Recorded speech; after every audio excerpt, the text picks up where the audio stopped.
William John Cardinal Conway, now laid to rest in Armagh, was born in 1913 into a family of 9 children at 108 Dover Street in the Falls Road area of Belfast.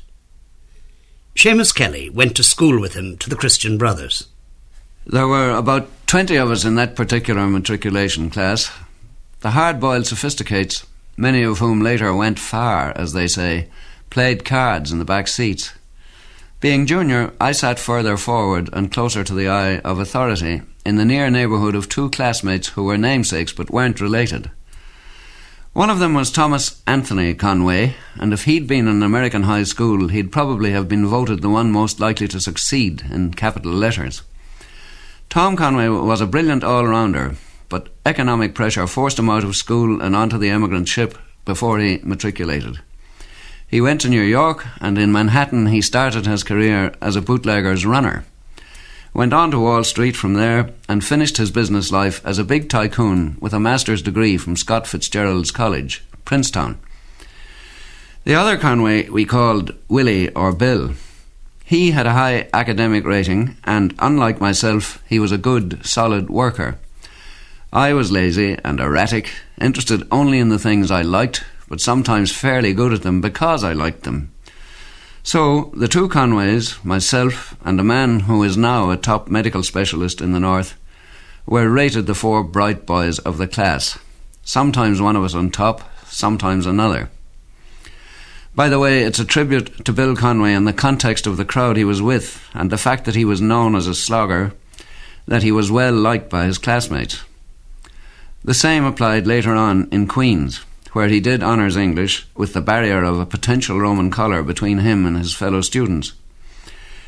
We saw less of each other at this period than we did at school, but in the years after we sometimes bumped into each other, the Maynooth professor and the journalist. Then, in 1958, Dr. Conway of Maynooth was made auxiliary bishop to Cardinal Dalton, with the title of Bishop of Navy. We had been schoolmates, so I wrote him a friendly note of congratulation. It finished a bit facetiously with the line, "You'll be glad you've got to a place now where I can't pass you out." Some weeks later I got a formal acknowledgement from the new bishop. It was very formal, on an engraved card, you know the sort of thing. "The Bishop of Navy thanks you for your kind message." And as I read it, I was wondering if the episcopal elevation had made my old classmate a bit pompous. But then, down at the bottom, I came across a line in his own script. It said, "Thanks a lot. You're darn right. Yours, Bill." Paddy Scott knew him well as a student. I remember him then as a tall, slim, shy young man, serious-minded and studious. But there was nothing bookish about him.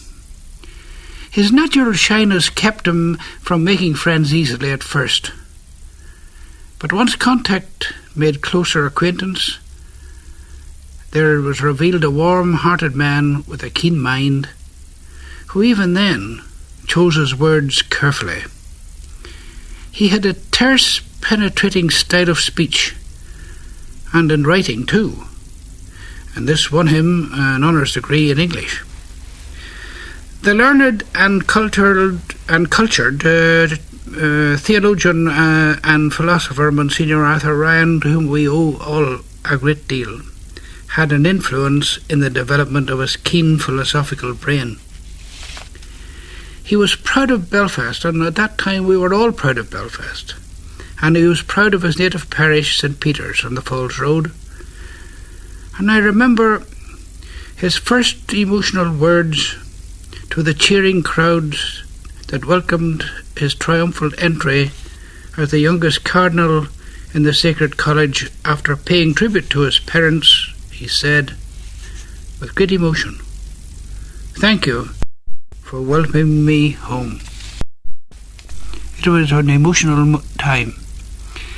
If he didn't play games, he took an interest in sport, especially the Gaelic Athletic Association and Belfast Celtic Football Club when it was in operation. He always gave the impression of being studious, methodical, exact, but never ostentatious. He was a kind man, caring for the poor and the oppressed. And I believe that his practical knowledge of the sufferings of the workless and the hungry people in the hungry 30s in Belfast, in those what we call harsh and cruel days, had an influence on his deep concern for the underprivileged. And this was reinforced when he saw the terrible tragedy of Bangladesh. And these combined increased his determination to do something. And that something he did by the establishment of Trócaire. After Queen's University, he went to Maynooth, where he was ordained, and where, after further studies in Rome, he was, in 1942, appointed Professor of Moral Theology and later of Canon Law, remaining there till the late 50s. Dr. Enda MacDonagh. In that time, he displayed considerable intellectual vigour in his thought and great clarity and precision in his presentation. I was a student of his at the time in moral theology.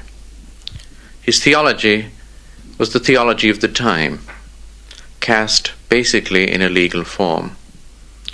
And this I felt was sympathetic to the man, because while he was a theologian as well as a lawyer, I felt his cast of mind was predominantly that of a lawyer. The clarity and the precision of the thought, the marshalling and of facts and arguments, were very much that of the advocate. Not that he was unfair in argument, but that he was interested in what could be expressed in legal form and more precise formula. After he became a bishop, of course, his pastoral awareness must have influenced and broadened this approach, and there was no doubt that he was deeply under the influence of Vatican II. And he attempted, in his fashion, with all his energy and intellectual power, to bring back to Ireland, at a pace which he judged correct, the insights of Vatican II. However, his pace may not have been everybody's pace, and his understanding of the insights still reflected the mind of the lawyer. Yet there is no doubt that he managed in a very turbulent time to maintain a certain intellectual equilibrium in the Irish Church. That intellectual equilibrium was due, I think, to his sense of proportion, to his value for theology and theologians, even though he disagreed with them. In 1958, he was made auxiliary bishop to the late Cardinal Dalton, whom he succeeded in the primatial see of Armagh in 1963. Archbishop Morris of Cashel worked closely with him. Last time I spoke to him on the telephone, that was just about a month ago, he thanked me for some notes that I had sent to him about changes in bishops' meetings and so on over the past 25 years, and he remarked, and there was a little bit of pathos about it in retrospect, about the number of bishops' meetings that he had presided over. He presided over a great deal, and it'll be, for us who knew him so well in that situation, it'll be one of our memories. Now, he, of course, brought to this work, same as he brought to everything else, all the wonderful talents and so on that he had. But one point I think will remain with me, and that is that as well as the talent, capacity for work and the meticulous outlook, I think there was one extra thing there which ties in very well with the churchman in him, and that is that it was his service to the bishops and to the church in Ireland. It ties in with the idea of co-responsibility among bishops and collegiality, and it's something I think that could be connected up with his availability. He was a servant of the community, and he was available to it at all times, but also to the limits of his capacity. And he was unsparing towards himself in giving that service. Bishop Daly of Derry can add to this. Cardinal Conway was a northerner through and through. And he was born and he grew up on the Falls Road in Belfast. He shared all the feelings, the insights, the sensitivities that we all have as Northern Catholics. However, he went beyond the narrowness that sometimes hedges us in. He reached out to the Protestant community in an exemplary manner, and his relationship, especially with the heads of the churches, was closer than that of any of his predecessors. He gave us all example and leadership. He was a man who demanded justice for his people. He was an outspoken opponent always of discrimination in any form. And it's conveniently forgotten by some that it was primarily his firm, clear, unequivocal statement of the facts that brought public credibility to the torture of prisoners after internment day in August 71. He was a man who opposed violence in all its forms from any source, and the agony of the people of the North dominated his concern. He pleaded and pleaded again and again with those who inflicted violence or injustice on their fellow men, and he repeatedly pointed out the incompatibility of violence or injustice with Christian living, and that his appeals went unheard and that the suffering went on here in his own community were causes of great sorrow to him, great anguish. And even now, after his death, I wonder, is it too much to hope that those calls might be listened to and acted upon? Dr. Eric Gallagher is a prominent leader of the Methodist community. I had the opportunity of meeting the Cardinal on quite a number of occasions, both formally and informally. I think the memory that I'll always take away with me is that of his humanity. He was essentially a very human person, very, very friendly, and at the same time very humble. He delighted in good conversation. He liked to hear a good story, and he liked to tell a good story. A good deal of reference has been made to his pipe. I think sometimes he lit more matches and used more matches than he used tobacco. But he was essentially a good conversationalist, a most human person in every possible way. The violence of these last years ate very deeply into his feelings and into his thinking. He lived with this. And it was here I saw another of his characteristics, really. It was his memory, a most fantastic memory. He could remember the names of people who were killed, the townland they came from, the incidents in which various things had happened on both sides of the divide.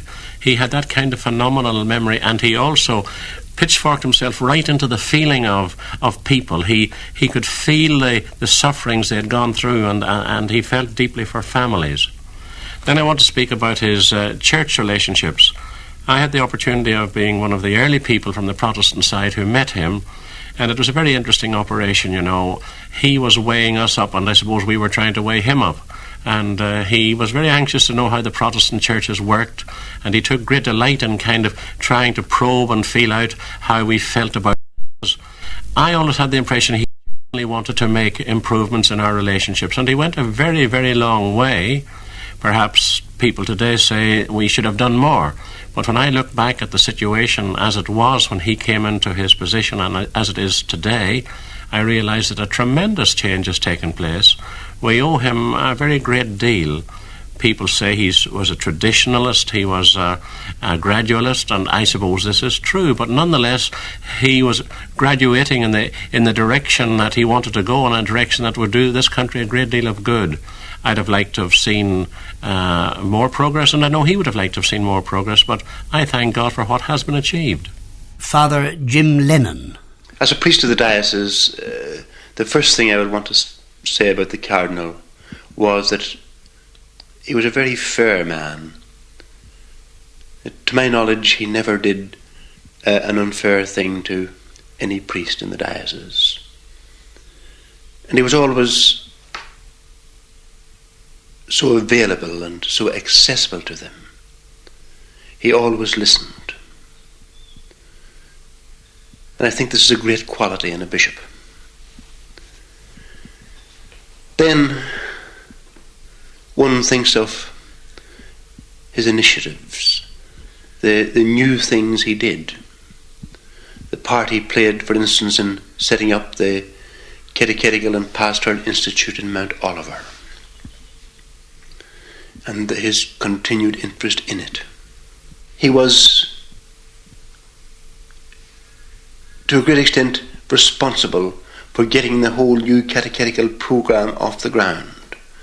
That without his interest and without his support, that programme might never have started.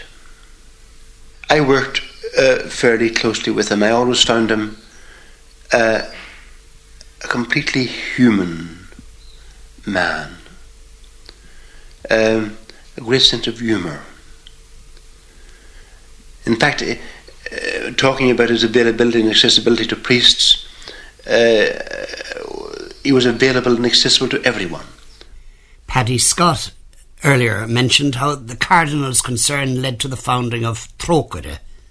Brian McEwen fills in the story. My first involvement with the Cardinal in connection with third world problems was back in 1968. At that time I was working at the international level in an organisation called SIDSI, which was a coordinating body of all the Catholic development agencies, and they had come to Ireland to speak to the Cardinal about the possibilities of the Irish Church setting up a development agency. In fact, I had come over to try and convince the Cardinal of the importance of this. What in fact I did find was that the Cardinal was fully convinced of the importance of it, and in turn he had said to me that his problem was in trying to convince all the other bishops of it. Well, it took him approximately 2 years to achieve this, and in 1970 the bishops launched an appeal for Bangladesh. This was a one-off appeal, and one of the amazing things about this appeal was that it raised over £200,000 in a one-day collection. That, in a sense, was the start of Trócaire. That appeal for Bangladesh was on the initiative and the instigation of the Cardinal himself. Trócaire was officially set up in 1972 by a joint pastoral letter on development, and the Cardinal was the chairman of the Board of Trustees. The Cardinal was intensely interested in Trócaire and in the whole third world problem. I think this stemmed from his own personal commitment to people and to the fact that he had been in the third world countries on several occasions. Once or twice he mentioned to me, particularly when he would hear that we had so many problems at home, we should look after our own problems, that charity begins at home. The Cardinal said to me a few times, he said that really when one is out there and sees the extent and the level of poverty, one would never say such things as charity begins at home. I think that the Cardinal took great pride, great personal pride and encouragement at the level of support which Trócaire received right from the start, both from the other bishops and from the people. Cardinal Conway did not believe that charity should stay at home, but this did not, as we know, limit his concern for his own people. Jerry Fitt. Well, I had met Cardinal Conway on a number of occasions since the outbreak of the present troubles in Northern Ireland. And usually we had deputations from the SDLP to talk to him, to discuss with him the problem, particularly as it was affecting my constituency in West Belfast, where Cardinal Conway was born and reared. I found Cardinal Conway very easy to talk to, very approachable, and he was certainly a man who was deeply concerned about what was happening in the area in which he lived. The Falls Road, Dover Street, in which he was born, and Dover Street, which came into prominence again on the 14th and 15th of August 1969. This was an area which was very close to the Cardinal's heart. And much of what he did at this time, he did by stealth. Yes, I found Cardinal Conway, and I found this to be rather refreshing. Unlike most politicians, he didn't want to go on television and to see his name in the paper for every act which he did. And I do know that behind the scenes he was meeting various groups of people, and not all Catholic people, to try to influence them to do whatever was possible to end the violence in Northern Ireland. He didn't get publicity for this, but I know that he was working tirelessly behind the scenes to try to erase the violence from the streets in which he was born. From the other end of the political spectrum, Lord Hailsham. I first met the Cardinal, I think in 1969, when I was sent over to Northern Ireland by Mr. Heath to report to him and to the Conservative Conference about what was then the beginning of the sequence of events that we now know only too well. And in the course of my visit there, I asked the Cardinal to receive me, explaining to him exactly the nature of my mission. He became quite a friend of mine. We never saw each other very often. I met him occasionally on official occasions, but we corresponded quite considerably, and I think he would have liked me to say that we were friends. He was able to help me on more occasions than one in my official duties when I was Lord Chancellor, and I owe him, in fact, a very great debt of gratitude, because he always responded to what I asked and always kept my confidences. I think we, both of us, approached the matter as believing Christians, I in a very humble way, and of course he as a prince of the Roman Catholic Church. And I think we talked on that wavelength. He was a teacher of, I think, moral theology, and knew a great deal of the theory of the Roman Catholic Church in relation to legal matters. And therefore we spoke on a level in which both of us were experts in our own subject whenever we did speak on serious concerns. He was, of course, as you know, a person of quite humble origin in the Falls Road. And neither he nor I pretended to have the same political views, but I think that he combined a very considerable presence and eminence. He was a big man physically as well as in every other way.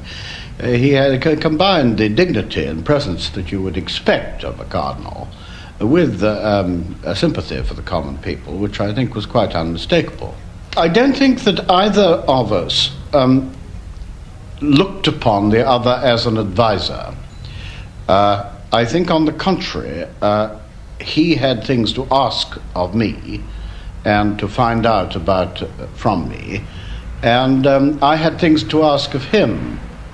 And certainly on that first occasion when we met, the great question of the day, which has long since been overridden by events, but the great question of the day was whether he would help to get members of his church to join in the police, and on what terms. And we spoke very frankly about that. He made me certain promises, and he kept his word to the letter. More recollections, this time from Jack Lynch. I first met Cardinal Conway at a function in Ivy House. It was shortly after he was appointed Auxiliary Archbishop of Armagh, and before he was elevated to the College of Cardinals. I hadn't known him, and I may say known of him, until that day, except of course what I had read about his appointment as an auxiliary bishop in the newspapers. But coming into the room in Ivy House, one was immediately conscious of his presence, not so much because of his physical stature, but there seemed to be something else. There seemed to be a quiet authority in the man. And later, at the same time, on the same day, I thought that he seemed to be a very shy man. So I felt that here was a paradox right away, but that paradox seemed to persist right through the rest of his life. I met him, of course, a number of times after the troubles in the north became particularly acute from 1970 onwards. And of course his main concern during those days was the violence and the hope that violence could be ended. We met on a number of details, and he always appeared to be concerned about almost every detail of events that was happening, and every prospect that might help to end these unfortunate events. We had slight differences. He knew that I felt there was something in the idea of experimental interdenominational education as a means of nipping the evolution of violence in the bud. But nevertheless, he was always able to discuss these matters with me objectively and calmly. I felt that he was a man who was a warm friend, and as I said at the beginning, he had this extraordinary mix of authority and diffidence, which I think became the man, and I know that he will be sadly missed, not only by his own co-religious in the north, but all those with whom he worked so unceasingly with for peace. The young William Conway was an avid reader, and he remained one, as Father Jim Lennon recalls. It was always a sort of bewilderment to me where he got the time to read so much. For instance, you could hear him, you would find him talking about Camus. He was a very keen student of Camus. Also, perhaps unexpectedly, he was a very keen student of Marcuse, and in relaxed moments would talk impressively, giving a kind of his critique of Marcuse, and showing an appreciation of Marcuse's insights. This was always a sort of great surprise to me when he did this kind of reading. Some may remember his tribute to Samuel Beckett when he was awarded the Nobel Prize. But again, he had interests nearer home, as the president of Maynooth an Tathair Tomás Ó Fiach recalls. Bhí Lord na Gaeilge go lífeig an Cardinal agus caine se suas a chuid Gaeilge go lán bháis. Nuair a bhí sé an óganach is minic a caithead sé tréimh sí in dóir agus go hairithe ran na fearste bhí anmheas aige an ahad lorcan an buidi. Agus bagrach leis stopú a deach nula bhí oig ins na Trócaire. Mí metheh an norí nuair a bhí ceilúra céige blian ó bhunar ran na fearste siúil, hu sé ráis an na háite agus bhí sé gceannas ar an affran sa chalaiste ar an lá dearannach den Comarú. Lóir sé leis an sló agus nach sé an leacht a gcuimhne ar Fadric mac an mí an lá sin. Agus an sin nuair bhí an searmanas puiblí háart, dír sé orm é a thuirt háartaigh an teach na míú sé stoppú. Bhí an tean lanúin marú i do rámaní ach bhí a níon in a cónaí sa teach go fáil agus chuann fearan na fáilte rih ar náide. Agus an sin hasprin se dúing an leagan amach a bhíú ar na siomraí in a aimsir héin agus an carrig mhór os cór an doris ar grach leis a chuid leor lugans orthaí agus é staidir. Nílas agam cavéad altainna an Gaeilge scríb sé río ach tugam faoi deara coppla cheanna bhí aige ar irislór bhí nuat. Bhí me garcar cheannach ó réir bhí ar an irislór sa bhliain 37. Éire agus an litriacht an tedal bhí éir. Bhí sé chuirsíos an ar an dóid a dhearan an jalvadóir, jalv éigen amach as pís a cluiche. Agus ar an dóid chéan a go gaithí an filimór Gaeilge, cains bheo na Gaeltachta a ghlacú, agus a chuid dáanta a dhearú aistí. Nes sin daithid blian ó hen ó scríbú an méid sin, agus ní roiin Sean ó Riordáin na Martin ó Giráin a scríb sa náam.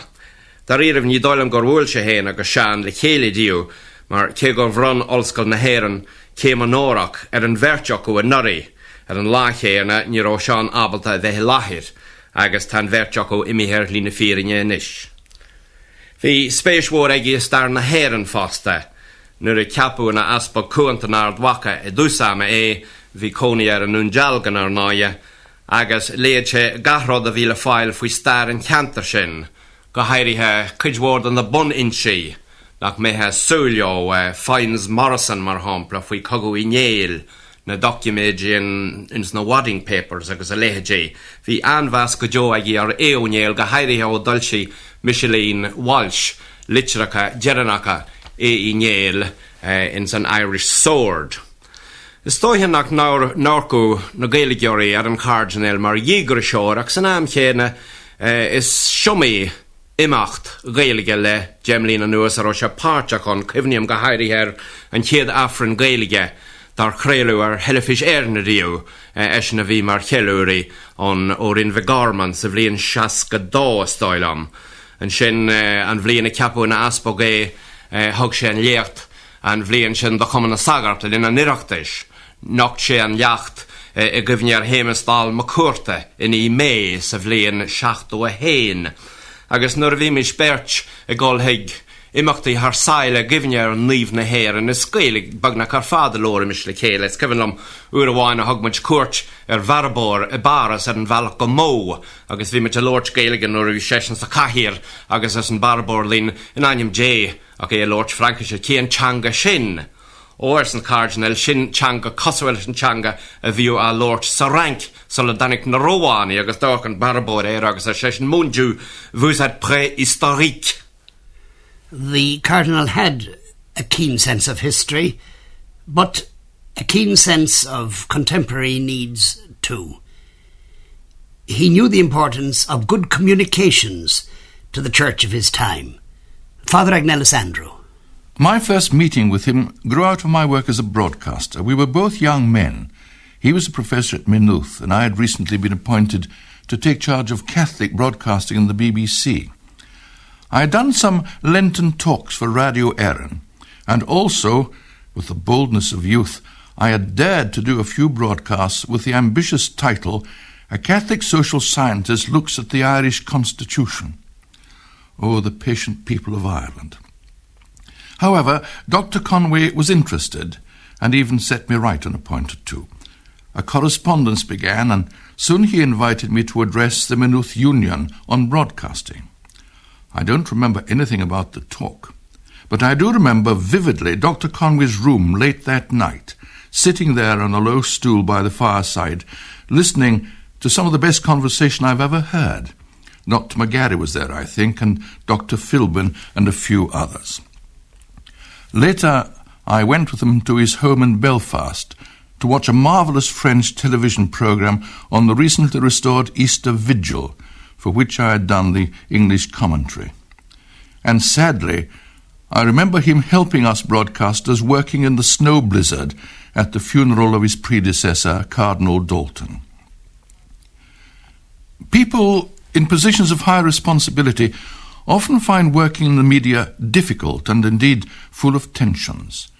But he understood how radio and television enabled the good news of the gospel to reach everyone in the land, and he gave encouragement and help, without, I think, ever really enjoying broadcasting very much himself. Although I must say the impact of some of his later broadcasts was powerful indeed.